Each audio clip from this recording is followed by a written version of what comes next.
My name's Dave Packer. I'm the MSA Program Manager. Thanks for coming along to MLA Updates. And I'm going to talk to you a little bit about the Meat Standards Australia program.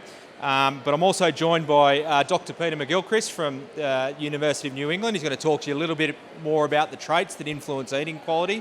And then I've got Laura Garland, who's part of the MSA team. She's the Producer Engagement Officer. So importantly, going to hopefully help direct you and take those first steps in improving your outcomes from the cattle you consign to processors. So a little bit about the eating quality program. So why should we be interested in eating quality? Well, I guess it goes without saying that consumers are the only point in the supply chain that actually put money into the supply chain. So we need to keep them satisfied. It was actually because we weren't keeping them satisfied in the 90s that the MSA program was conceived. So we've obviously stepped forward 2 decades now where we are asking them to pay ever more for beef and sheep meat, so we need to not let them down. So the MSA program has evolved, and we see the continual growth of that program to provide a consistent product to our consumers.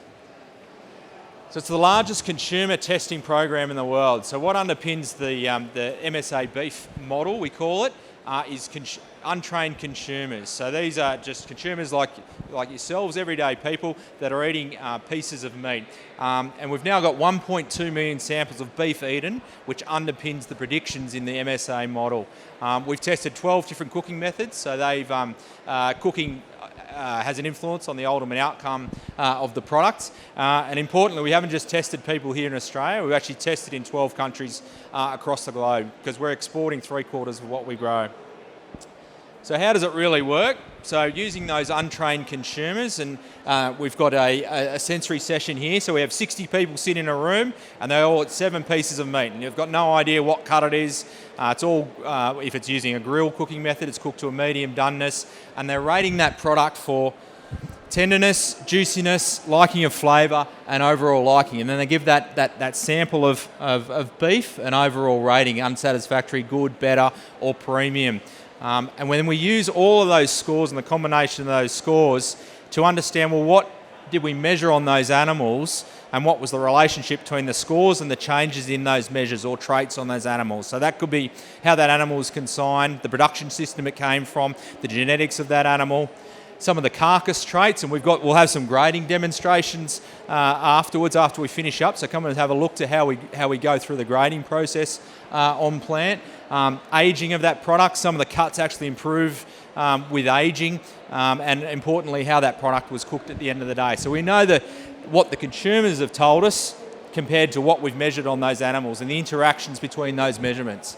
So when you consign an animal to the plant, we take those 14 measurements on each one of those animals, and we're predicting not just the carcass, but we're predicting 39 different cuts across that carcass by a cooking method, by how long that product was aged as well. So it's a pretty sophisticated system, and it's the world-leading program at the envy of many other markets as well. So it's we're providing an eating quality prediction for many different cuts across the carcass by measuring these 14 traits. As I said before, the program's grown from strength to strength. Now 55% of the MSA, 55% of the national slaughter are MSA grade, and we see that continually growing year on year. And part of the reason for that growth is processors are looking to extract more value from more animals, not just those younger animals who are perceived to have better eating quality. We now see 4, 6 to 8 tooth animals being graded because we're actually capturing value from those cuts that we would have downgraded in previous times. So we're seeing more and more carcasses graded and extra value captured further down the supply chain, so that can extend back to the farm gate as well.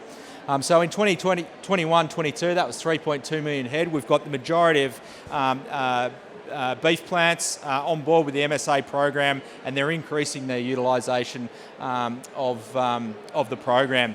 And we're not probably a decade or two ago, there was probably a big push for MSA to be a consumer-facing program, trying to educate the consumer around MSA, 3-star, 4-star, 5-star.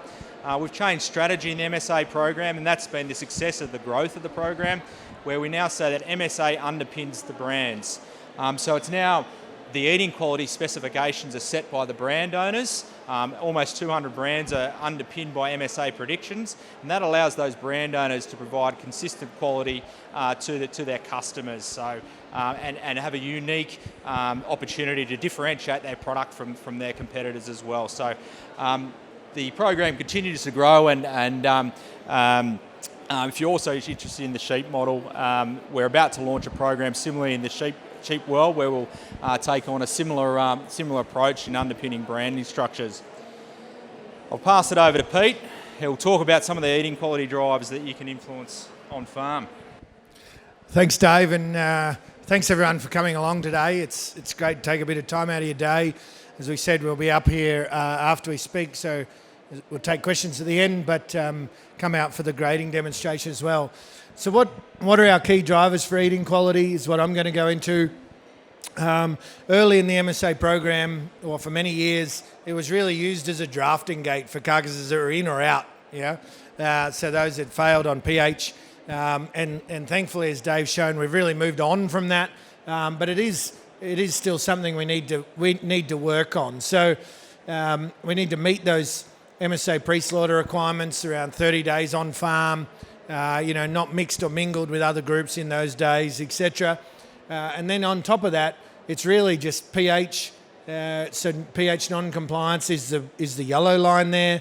So that's over a 2-year period through a drought period as well. 19 coming through to June 2021 ran around 4% dark cutters. So that's pretty good nationally. And rib fat, a minimum of 3. There's about 1% out on that fat requirement as well. So what's a good target? I think in the grain-fed game, I think 1% is a good non-compliance level. And I think if we're producing cattle off grass, then you've got to be unhappy with anything over 5%. So if you can set yourselves targets of getting less than 5%, of course this is a mix of grass and grain in that yellow line there. So yeah, I'd love to see it under 5% for grass-fed animals. An adequate fat cover over major primals doesn't really pull us up too much. So what is the MSA index? For years now, you've been getting that in your feedback systems. It's that single number which indicates the overall quality of the carcass. So we designed this about 10 years ago, actually, 2012, for rollout, and I think it came out in about 2014. But it's a really good number because it's easy to analyse. It's a weighted average of those eating quality scores across all the primals. And it means you don't have to have an understanding of how HGPs interact with marbling, interact with ossification, interact with whatever else is in the model. You can just have a look at that number and know whether you've produced a good animal, an okay animal, or one that needs some no more brothers and sisters. And you can benchmark off that.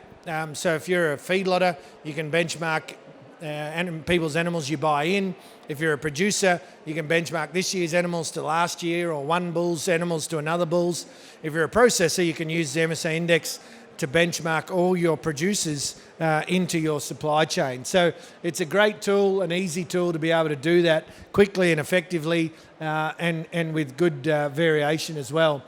So what drives that index? I guess we've all got a goal of producing animals that live and survive and do well on our farms, and then they have to be fit for market as well. So what do those markets look like for you guys as individual producers, and what drives that? So I think we all have an interest in improving the quality of our cattle so that the consumers that eat it have a more favourable experience.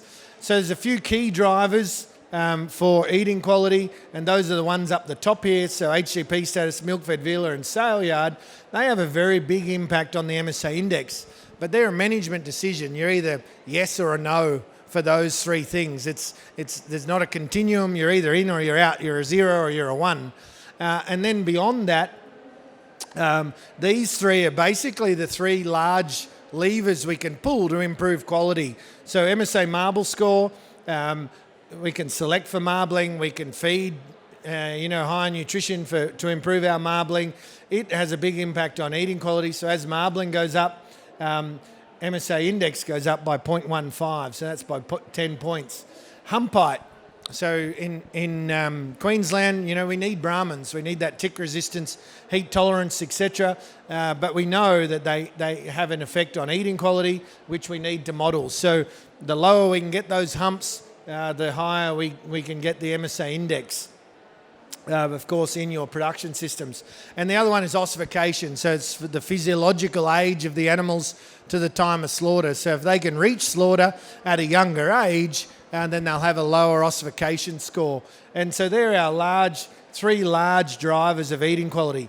Beyond that, rib fat and carcass weight, you've got to fit within your grids. So there's not much we can do about those two. And gender, there's not much you can do on that one other than sex semen. So we're going to grade these animals. If you want to muck around with saying, okay, if I could increase my marble score by this, or if I could decrease my hump by 10 points, what'll that do to my index? There's a whole heap of QR codes around the grandstand there, and that'll take you to the MSA index calculator online, and you can just play with those parameters and get an estimate. So you can see for the type of animals you produce, what can you do to increase your index? So why would we increase our index? One, if someone's going to pay us more for higher quality animals. Two, if you're interested in the consumer continuing to buy beef. And three, for personal gratification that you're making our beef better. So I'm going to hand over to Laura, and she's going to talk about grading and all the fun things. Excellent. Thank you so much, Pete. Okay, so I suppose what we've looked at is how the program works, how the model works a little bit. We're going to have a bit of a grading demonstration, get everyone involved as well. But as a producer, what would you do as the next steps? So if you're looking to improve eating quality, what are the things that I can be doing on farm, the different decisions I can be making? What is it that I can actually do? And one of the big things that you can do, and I want everyone to do when they go home, if you are MSA registered and you're accredited for the program, jump onto My MSA and actually have a look at what your data looks like. You go to all these different lengths to produce animals, make breeding decisions, years and years of information and decisions and feeding and all sorts of things.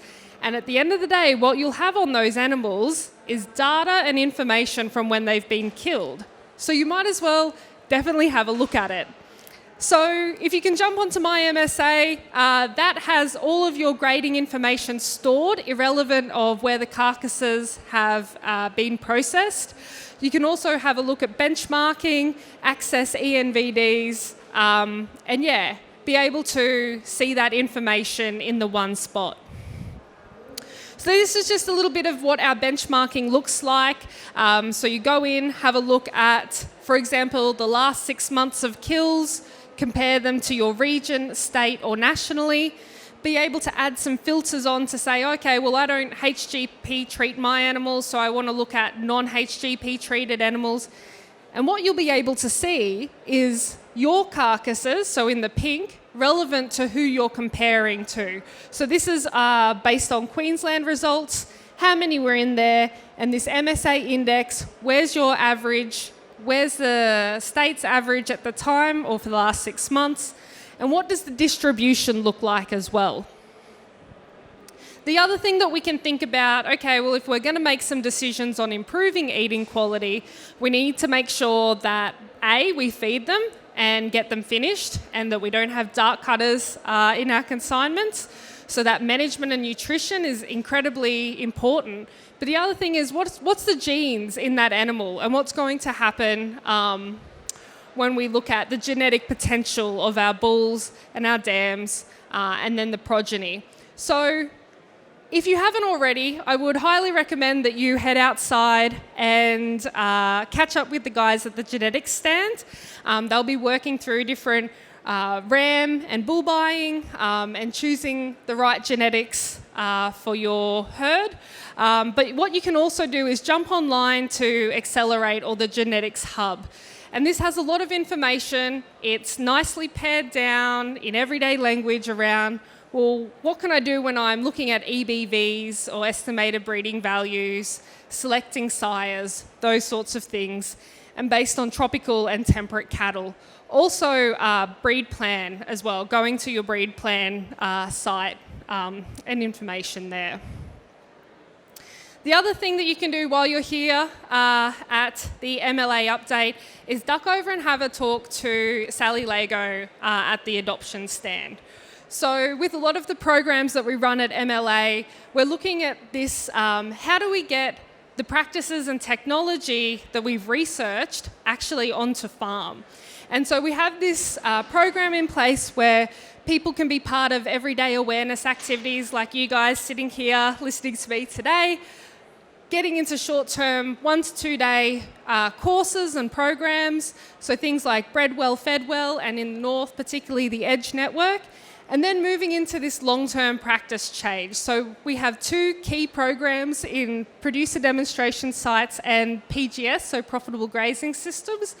So these are long-term groups coming together, identifying, testing things on farm, working with other producers to be able to look at how they can implement different practices and technologies in their systems. So yeah, I'd highly recommend going and having a chat with Sally in regards to the different programs that we have available as well. So I will hand back to Dave. Righto, we might wrap it up there, but as I said, Pete, Laura and myself are available. We've got a few grading chips up there, so you can have a look at how the graders and the process they go through. We've also generated some MSA indexes based off the traits that we've collected off these 2 different carcasses, and with the looking at the calculator, you can actually understand how you can move that index up and down. And as I said before, we've got the objective carcass measurement devices as well. So thanks for your attention, and come and have a chat to us. Thank you.